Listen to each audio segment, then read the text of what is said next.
साथियों, मैं Sarabjit Kaur MA English की स्टूडेंट हूँ। इस बार दिशा स्टूडेंट्स ऑर्गेनाइजेशन की तरफ से एसएल काउंसलर के लिए कंटेस्ट कर रही हूँ। आजकल आप जानते होंगे कैंपस में चुनावों का माहौल है। अलग अलग स्टूडेंट्स ऑर्गेनाइजेशन आप तक आ रहे हैं, पर्चे बांट रहे हैं। ऐसे ही एक फासिस्ट संगठन भाजपा का स्टूडेंट विंग ABVP यानी अखिल भारतीय विद्यार्थी परिषद भी आपके बीच आपसे वोट मांगने आ रहा होगा। इनके चाल चरित्र चेहरे से तो आप वाकिफ होंगे ही कि ये संगठन कितने गिरे हुए और छात्र विरोधी हैं। ये लोग नारा लगाते हैं कि अगर छात्र हितों का हनन हुआ तो हम उतरेंगे सड़कों पर, लेकिन इन्हीं की आका पार्टी बीजेपी लगातार NEP जैसी एंटी स्टूडेंट पॉलिसीज ला रही हैं, कैंपस में फंड कट कर रही हैं, फी हाइक कर रही हैं, हेफा लोन जैसी नीतियां ला रही हैं। लगातार एजुकेशन को प्राइवेटाइज करने का काम किया जा रहा है, लेकिन इन सब मुद्दों पर ABVP कभी आवाज नहीं उठाने वाला। वो सिर्फ मोदी की तरह जुमले ही दे सकता है, कोई छात्र हितों के लिए संघर्ष नहीं लड़ सकता। यहाँ हम कैंपस में ही देख सकते हैं gender based violence, cat calling, लड़कियों के साथ छेड़छाड़ के केसेस लगातार बढ़ रहे हैं और इन सारे केसेस में ABVP के लोग शामिल होते हैं और कैंपस में इनकी गुंडागर्दी हर साल बढ़ रही है। ये लोग बोलते हैं महिलाओं के सम्मान में ABVP मैदान में, लेकिन इनकी करतूतें देखिए।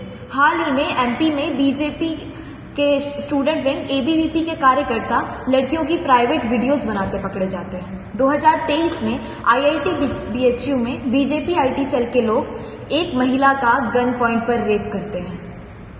इन्हीं की पार्टी में BJP में रेपिस्ट भरे पड़े हैं। उन्नाव, कथुआ, हाथरस में ये लोग रेपिस्टों के समर्थन में रैली निकालते हैं, प्रज्वल रेवाना जैसे बलात्कारियों को शह देते हैं और बिल्किस बानो के रेपिस्टों को जब रिहा किया जाता है तो उनका माला से मिठाई खिला के स्वागत करने वाले यही लोग होते हैं। और ये जिनको अपना आदर्श बताते हैं, इनके गुरु गोलवालकर, सावरकर, वो लोग हिटलर, मुसोलिनी को अपना आदर्श बताते हैं, उनको अपना इंस्पिरेशन बताते हैं। और सावरकर अपनी किताब में लिखते हैं कि रेप को एज अ पॉलिटिकल टूल इस्तेमाल किया जा सकता है। तो ये लोग देश भर में यही सब कर रहे हैं। ये लोग खुद को संस्कृति के रक्षक बोलते हैं, असल में ये लोग भक्षक हैं। और गोलवलकर जिनके रास्ते पे ये लोग चलते हैं और जनता को बांटने का काम करते हैं, उसने भगत सिंह, सुखदेव, राजगुरु जैसे क्रांतिकारियों की शहादत को फिजूल कहा था।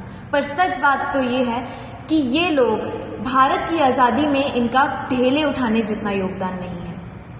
ये लोग तो अंग्रेजों को माफीनामे लिखने में व्यस्त थे और आज ये राष्ट्रवाद की बात करते हैं। RSS जो पूरे देश में कर रही है, वही काम ABVP इस कैंपस में कर रही है। लोगों को धर्म, जात, क्षेत्र के नाम पे बांटने का काम, ताकि लोग अपने असली मुद्दों पे एकजुट ना हो और ऐसी व्यवस्था को, ऐसी फांसीवादी व्यवस्था को कटघरे में खड़ा ना करें, ऐसी पूंजीवादी व्यवस्था को वो कटघरे में खड़ा कर पाए। ABVP कैंपस को लगातार कम्युनलाइज करने का काम कर रही है। तो साथियों, जो लोग कॉमन स्टूडेंट्स के साथ मारपीट करते हैं, वायलेंस करते हैं, मिसोजिनिस्ट, कास्टिस्ट स्लर्स का इस्तेमाल करते हैं, उनसे कोई उम्मीद नहीं की जा सकती कि वो स्टूडेंट्स के मुद्दों के लिए कुछ करेंगे, वो स्टूडेंट्स के हित के लिए लड़ाई लड़ेंगे। ऐसी राजनीति पर चोट करने की जरूरत है। इन लोगों को इस कैंपस से ही नहीं बल्कि इस देश से खदेड़ने की जरूरत है। इनकी जगह इतिहास के कूड़ेदान में है।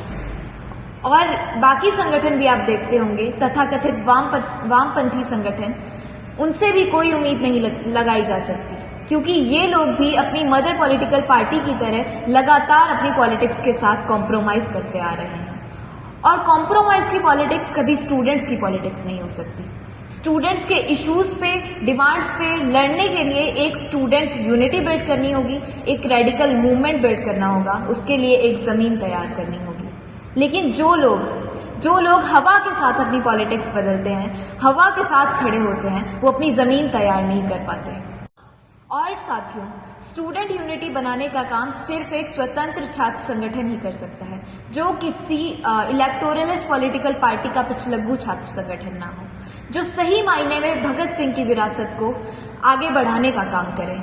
इसलिए आपसे कहेंगे इस बार के जेएनयू इलेक्शन में एक इंडिपेंडेंट रेवोल्यूशनरी ऑल्टरनेटिव को चुनिए, एक सही विकल्प को चुनिए। दिशा स्टूडेंट्स ऑर्गेनाइजेशन को सपोर्ट कीजिए, मुझे यानी सरबजीत कौर को इस बार एसएल काउंसलर के लिए सपोर्ट कीजिए। शुक्रिया साथियों। इंकलाब जिंदाबाद।